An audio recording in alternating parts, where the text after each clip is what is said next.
Hello everyone, welcome back to Dil ki बातें with वर्षु। Friends, आज अचानक मुझे याद आ गई मोदी जी की वो फेमस बंगाल वाली झालमुरी, जब उन्होंने सिर्फ 10 रुपये देकर झालमुरी खरीदी थी। बस फिर क्या था, मुझे भी इतनी ज़ोर से क्रेविंग हुई कि मैंने सोचा चलो आज घर पर ही झालमुरी ट्राई करते हैं।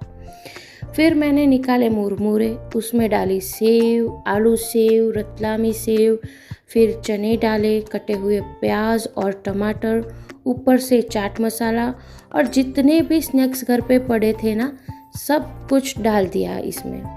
और फिर लास्ट में नींबू निचोड़ा, थोड़ा नमक और लाल मिर्च डाली और बस मस्त सा मिक्स किया।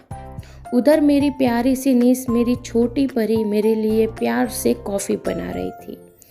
तो मैंने सबसे पहले उसी को टेस्ट करवाया झालमुरी की कैसी बनी है, और सच बताऊँ उसे भी बहुत पसंद आई।